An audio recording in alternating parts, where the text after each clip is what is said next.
Welcome, college baseball fans, to another episode of ACC Central. I have a special guest tonight. It is 2024 ACC champion, 2024 Cape Cod League champion, Macon Winslow of the Duke Blue Devils. Macon, thanks for coming on. Thanks for having me on, Monty. So we'll talk about this real quick first. By the time this episode comes out, you will have participated in the Home Run Derby X tour that's going on, possibly your reserve for it. But I want to talk a little bit about how fun that might be. I imagine even as a reserve, you'll be taking batting practice with the other players on your team, which includes Ben Miller. Mm-hmm. But you'll be able to, hit balls with an MLB legend like Andrew Jones. What's that kind of like? I mean, that's going to be really cool. I did an event. It was a testing event for Home Run Derby X 2 years ago. So I was a part of that and got to be around a lot of the big league guys. But it's a really cool event. It's the mound is right behind second base. So the home plates are actually right on second base. So a lot shorter fences. There's fielders in the outfield that are able to get points out there. So it's a really cool event where there's action the whole time, but really looking forward to being around the big league guys. Been a Red Sox fan my whole life, so Manny Ramirez is going to be out there. So that's going to be a cool one to meet. Oh yeah, and I did see your teammate Ben Miller is going to be on the team hitting with you. I did see a picture from one of your guys' first team meetings, and I do have some concerns about Ben Miller. I think I noticed something that was missing, and I'm concerned that the mustache has entered the transfer portal. I saw a clean. I had to do a double take because I was like, that guy kind of looks like Ben Miller, and I was like, wait a second, he shaved. Is there concern that he's lost some of the power with that mustache being gone? There's no concern at all because under 2 weeks. Since then, he's already got a mustache back. It's not in full shape, but he's got one back less than 2 weeks from that picture. So it's going to be fantastic. Back. Yeah. Fantastic. Yeah, because I did a double take and I was like, oh no. Because I think when he announced he was coming back, I was like, but the mustache come back. He was like, yeah. And I was like, okay. But then I saw the clean shaven thing and I was like, uh-oh. So yeah, he's just starting a new one here. So I don't know what he's going to go for, something like that similar, something a little more extreme, but he's going to have one for sure. Yeah, and it's a really exciting event. You're going to have there's two players from UNC, NC State, and UNC Wilmington. Really exciting stuff. Obviously, you said it's typically going to be one player and then a reserve. So one of those college players will be part of the team. The other one will be reserved, but that's just still really cool. For NC State, they've got two guys that transferred in who's going to be participating. So that's a good way for them to introduce themselves to their fan base. But let's shift gears and get into it now. One of the reasons I really wanted to talk to you is I followed you very closely over the summer. I actually talked to Henry Godbout right around the 4th of July. So right before you guys went into that slide with Harwich, where you guys lost 18 or 19. And I just want to talk about that a little bit because a lot of people aren't paying much attention to the summer league, which is a shame because Cape Cod had a lot of good baseball to watch. And I didn't go up there. I was able to watch all of it from home. What was that kind of that roller coaster of a season like for you? Because, you've come off a really long freshman season with a disappointing regional, and then you jump right into Cape Cod. Yeah, I mean, it was a good overall experience in the Cape, but that month of July was tough. I tell people we played over 20 games in July and won 2 games, and then ended up winning the Cape League championship. So, yeah, there's a lot of roller coaster emotions throughout the summer, but we stuck with our guns. We grinded out each day. And really stuck to the process of up there and getting better every day, and ended up on top where we wanted to be. So it was just grinding out that tough month of July, and we got through that, and we caught fire and never looked back. Yeah, it was a lot of fun to watch because it was such a different team in a matter of weeks, and a lot of the guys. Not a lot of the team left after the All-Star break, where you see a lot of turnover for the other teams, and I think that probably helped. But it was a lot of fun getting to get the full 3-game series because Bourne also caught fire, even though they weren't the best team during the regular season. So ended up being a lot of fun. what was it like playing in the Cape as a rising sophomore? Because a lot of the guys typically don't get that opportunity as rising sophomores, and yet you, KJ, AJ, and even Chase Cruson, who's since transferred to UCF, all four of you guys got your chance in the Cape right off the bat. Mm-hmm. Yeah, I mean, being in the Cape was where I wanted to be my whole life in a summer league. So first off, I was really thankful for that and for Coach Pollard to get me up there. But yeah, I mean, it was challenging. It was a challenging summer. Seeing all the new pitching with wood bats like that was tough, and trying to handle entirely new pitching staff throughout the whole summer. It wasn't like I'd get there first day and there's going to be my guys for the whole summer. I mean, turnover. The staff was a lot different from day one to that last game against Bourne. So I mean, there were challenges throughout it all, and I went up there with a mindset of getting better every day.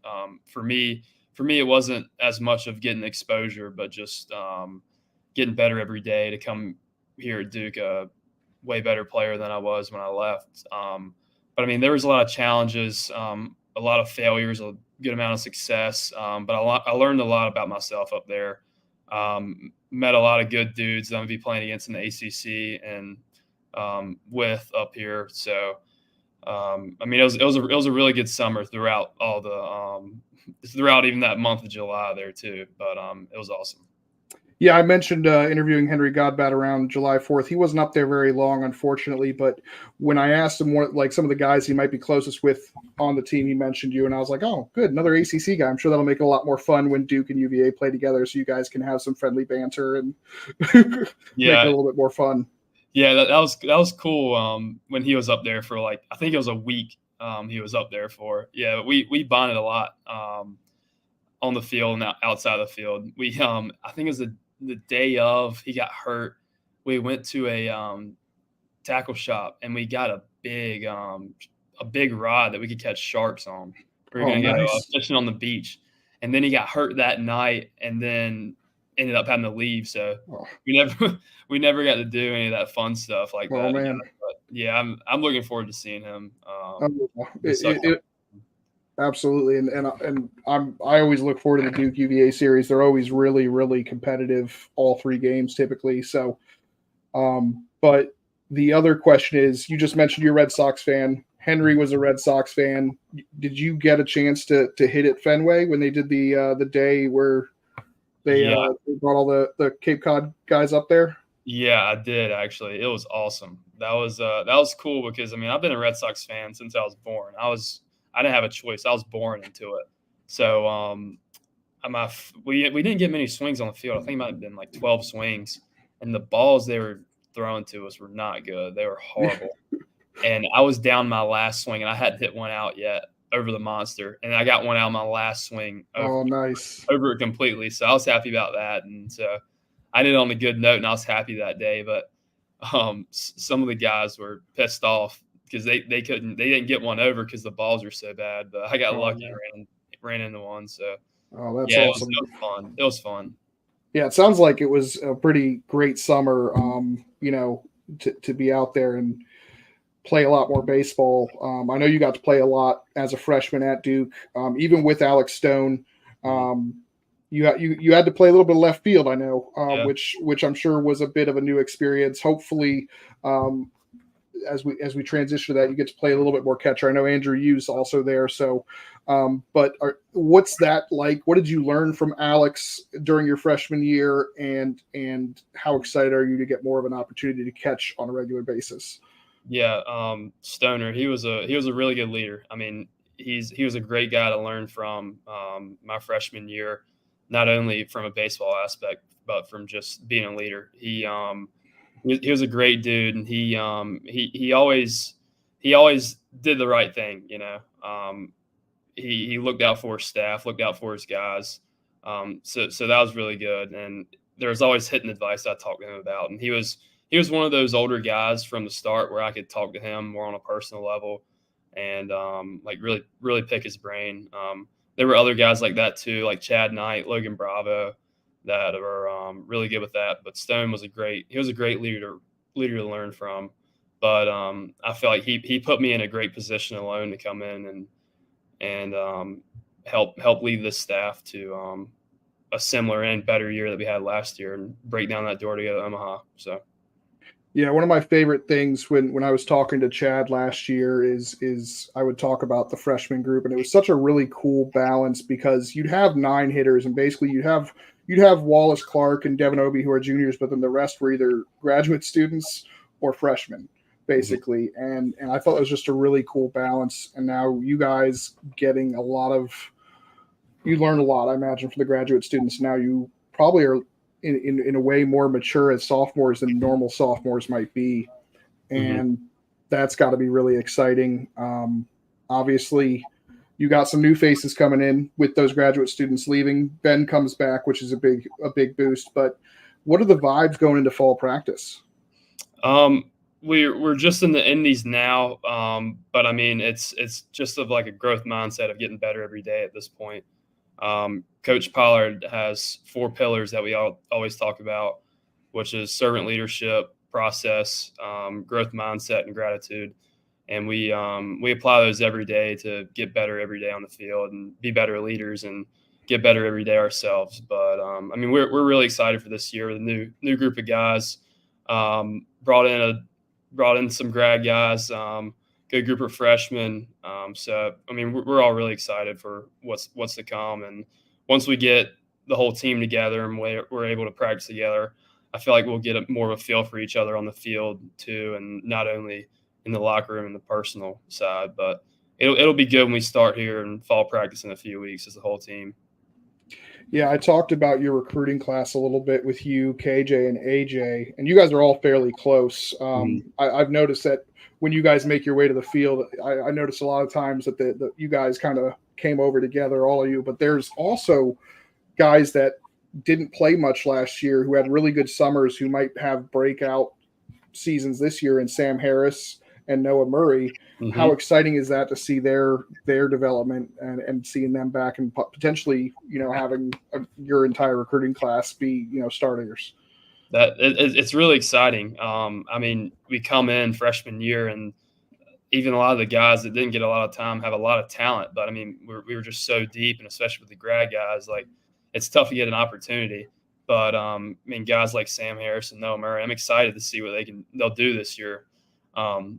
I remember Sam Harris comes in first week of fall indies as a freshman. He's hitting balls like 112, 113, hitting balls around like 470, and he's a freshman in our indie fall practices. And it's like, wow, this is kind of crazy.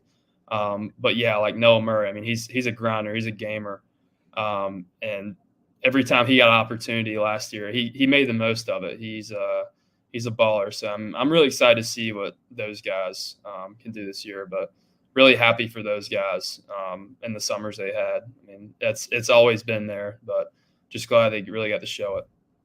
Yeah, it's really exciting because, again, you've got another deep roster, it looks like, with the guys that have come in and new recruits, then the development of your teammates. So it's really exciting at Duke. I can't wait to see how the fall folds out, and I'm thankful for the scrimmages so people can see it if they want to.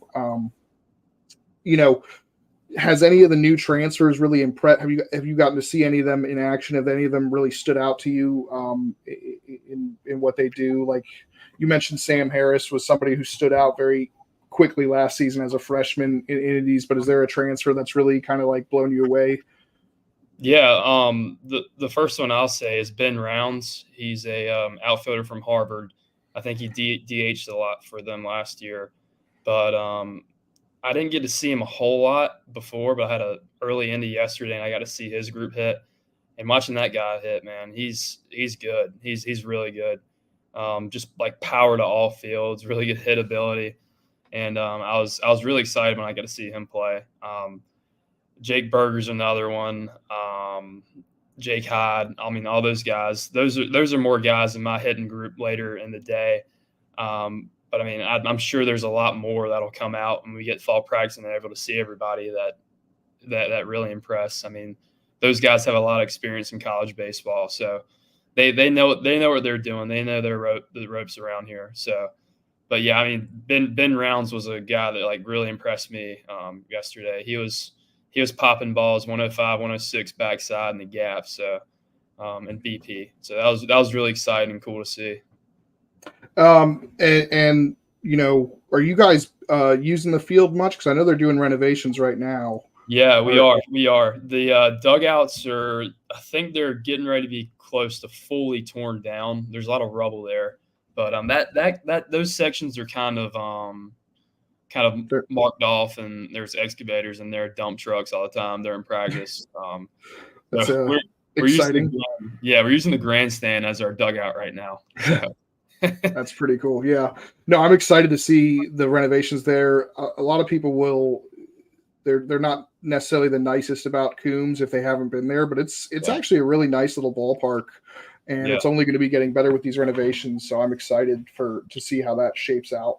Yeah, I feel like a lot of people take it for granted, but me and KJ were hitting the other night, and we walked up to like where the press box is, and the view from up there of the whole field is beautiful.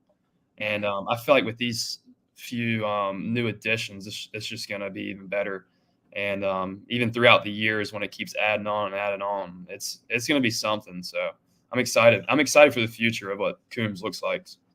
Oh yeah, it's a lot of fun, and I always love getting down there. And even though I'm sitting outside a lot of times because they keep the press box just for the for the school staff, but it's just a really cool environment, and it's not too bad when you've got the roof over your head too. So but moving along a little bit, you grew up in North Carolina.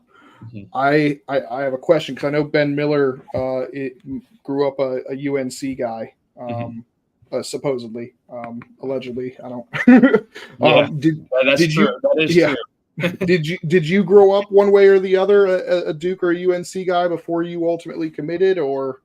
I grew up a Duke guy, actually. I wasn't in the Duke baseball from an early age. I was really into Duke basketball. My uncle has season tickets here, so we would go to one or two games a year or every few years, me and my dad.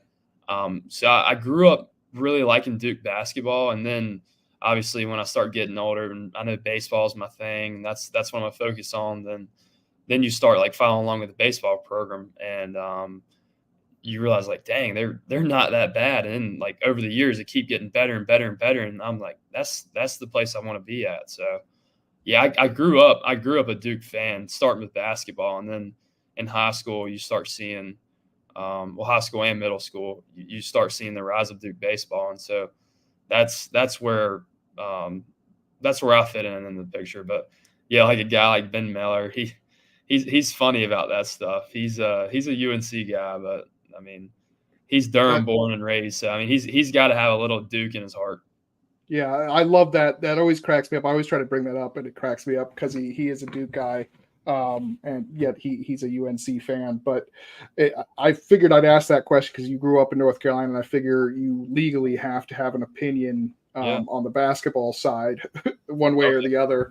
So good to hear that you were a Duke guy. You guys have a new assistant coach from Indiana. Replacing Blankmeyer, who went to Vanderbilt. Unfortunately, his last game he got ejected in. But yeah, that was rough. I mean, I was right there when that happened, and that was a big mistake. I mean, he didn't say anything bad. I was stunned because somebody was I was driving to Charlottesville for their regional, and I was listening, but I had the ESPN broadcast on, so I wasn't watching, but I was listening to it, and I was like, what? It's like, there's no way a Duke member so I was stunned, but. Yeah. Blank's a like really calm guy. So that was crazy for that dude to throw him out like that. But yeah, we won't disparage. We won't say what we're thinking about umps, but anyway, moving along. What does this new assistant coach bring, and because you've already got some great assistant coaches in ET and Brady Fitzpatrick. So what really is he bringing that you're excited about? Yeah, Sims, he fits right in to like what we had last year too. I mean, even from the first day of Indies, he brought energy to us. I mean, he's a guy like ET who's going to be around and he's going to have fun. He's he's not going to be very, very hard to like where you feel a lot of pressure being around him. Like it's easy to be loose and have fun and just play the game around him. The first interaction I really got with him up close was in base running, and he was really good so far. But yeah, we actually a group of us got dinner with him the other night, so we like to do that at Duke and kind of build relationships off the field with coaches and players like that. So, I mean, he's a really good coach who's going to fit right in here, and I'm excited for this year with him. Oh yeah, I'm excited as well to see the different personalities that you get with last year's team to this year. Have you gotten much chance to work with the pitchers yet? And the other question I was going to have is, did you get to face any of your teammates up in the Cape? Because I know Ed Hart was up there, Gabe Nard was up there. Mm-hmm. Did you get to face any of those guys? I didn't get to face Gabe or Ed. We played their teams all the time, but yeah, Ed came in a game against us, but I never got up to hit against him in that game against Falmouth. He pitched really well this summer. I was really impressed with him. Yeah, he did. He pitched really well. Yeah. So, but with the new guys, yeah. I've called around like the same group of guys throughout. I mean, the group I called today was all returners.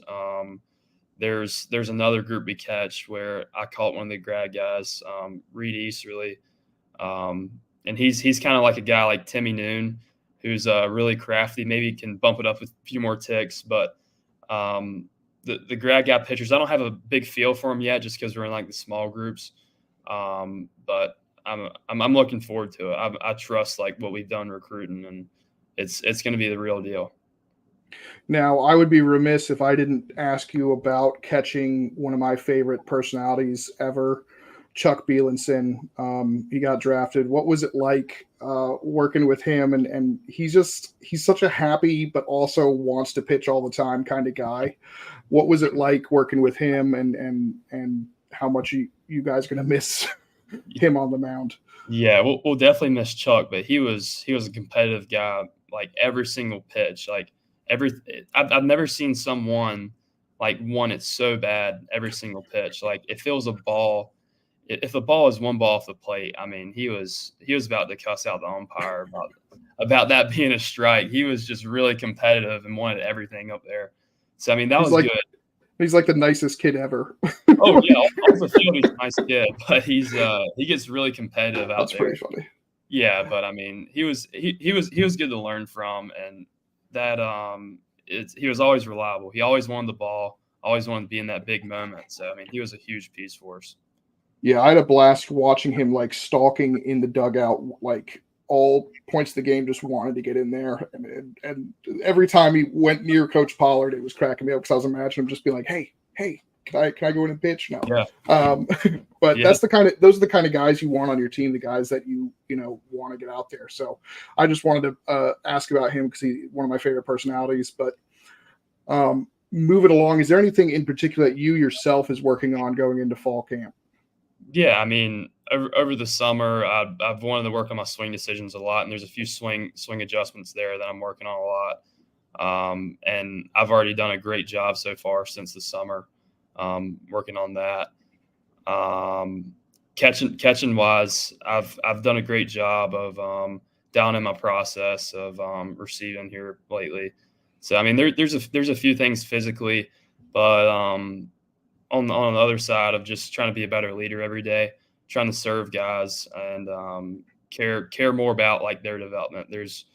I'm a really big process guy to like where I'm down in my routine, and this fall I'm really focused in on helping there and being there for other guys, and even if that means like going to the field with them outside of practice or after practice, staying late, helping them work on something. I mean, that's what I want to be there for, and be a good servant leader. That's great. Let's move on to some fun stuff. Right. Let's do some superlatives. Obviously, it's a new team. If you don't know enough about it, we can go back to last year. You can bring somebody up from last year, but who's the class clown? I'm sure you've got a couple, but who's the personality guy? Off the rip, I'm gonna say Andrew Healy and Gabe Nard. Those are by far the class clowns and the really loud and funny locker room guys. Like sometimes you gotta tell them to just shut up because they talk a lot, but they're funny dudes, man. They're funny. I love that. All right, how about a glue guy? Who's a glue guy? Glue guy. This year, I remember last year it was Chad Knight. Chad Knight was a really good glue guy, and he could bomb with anybody. This year Owen Prosch is kind of fitting that role as a really good glue guy. AJ's in there too, I'd say. But yeah, that's what I'd say. Love that. All right. We kind of talked about you being a leader. How about who's stepping into some of that role? I think it probably would be Ben Miller, I would imagine, being the veteran of the group and has been there. But is there anybody else besides Ben who might fit into that mold as one of the team leaders? Yeah, I'd say Ben. Wallace Clark's another really good one. Oh, yeah. He was one of those guys that was willing to do anything to win. I mean, I think last year there was one point he was up there and leading the country and like hit by pitches. Like, yeah, there was nothing that guy wouldn't do for the team, and he's going to lead by example every day. And yes, I mean Ben Miller, who's obviously a well-established name in our program and in college baseball. He's going to be a guy that a lot of guys can learn from. And Wallace Clark is another good one. So that left side of the infield is going to be really huge in leading this team this year. Yeah, shout out to Wallace Clark, who I believe is in China right now, right? He is. Getting ready to play in the Under-23 Baseball World Cup representing Great Britain. Great Britain. Born in London, so he's eligible for that. So that's pretty cool. I'm not sure I'm going to be able to watch those games because of how the time difference, but I'll be keeping an eye on how he does. So hopefully he does well. And, let's keep going with the fun stuff. But you've got a great future as a baseball player, but what's your dream job if it's outside of baseball? That's a tough one. I mean, I've always wanted to be a baseball player throughout my whole life. My dad actually owns a turf farm back home where he grows sod, and so that's something I've always done and helped out, and more towards like late high school. And now he doesn't make me go out there and work, but he earlier on in like middle school, and especially COVID, I was out there in the fields and a lot during that time. But hopefully I can use this Duke education for that and help grow the business. Yeah, that's a good point. Yeah. But hopefully I can do that after retirement. Afterwards, yeah. Absolutely. Yeah. Hopefully, yep.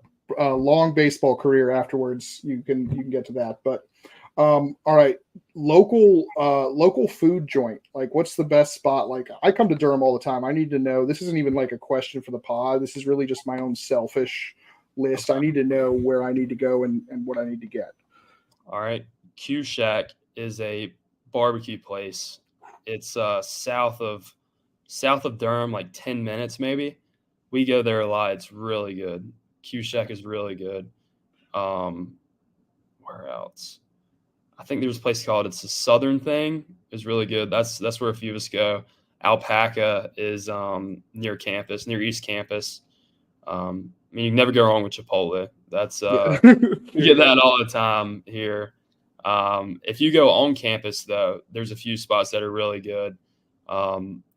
Devil's Craft House it's probably like a 5-minute walk from the field, but that'd be a really good place to go on the weekend if you just get a quick bite to eat.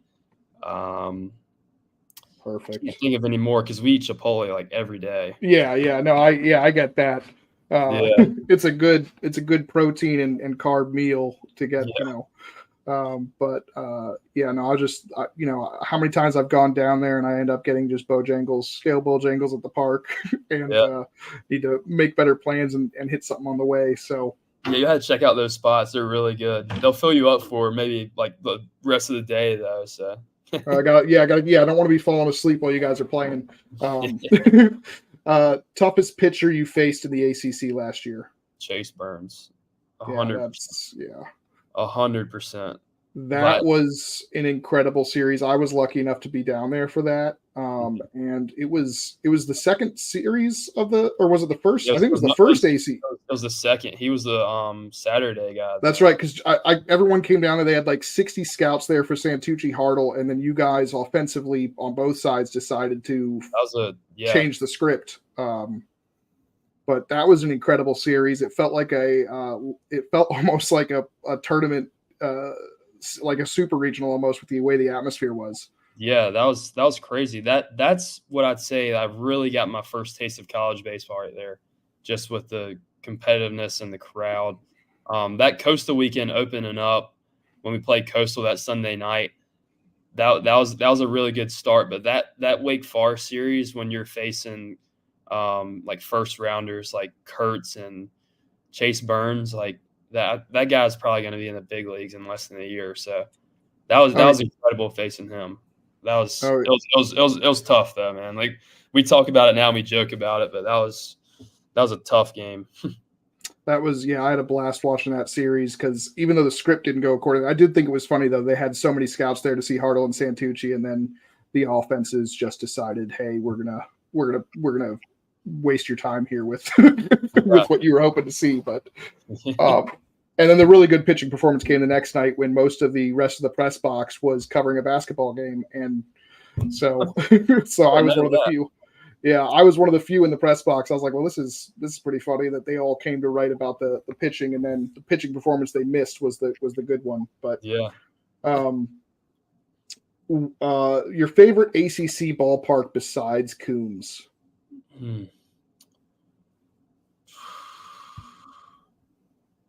That's a tough one. We didn't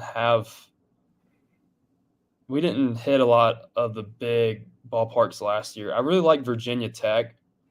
I mean, not only because it was a cool ballpark, but the ball just flew there. Flies, yeah. It must, because they crush baseballs there all year. So something must be flying. Yeah, the ball was flying that weekend.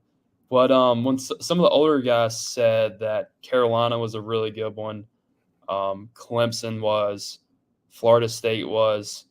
They would probably mention Miami, but I think the weekend they went down there was in April and it was 100 degrees, so they were just dying that weekend. But I know we go to Carolina, Clemson. I'm not sure about FSU this year, but we're gonna hit up some of those really cool ballparks this year. So I'll have a better answer for you here.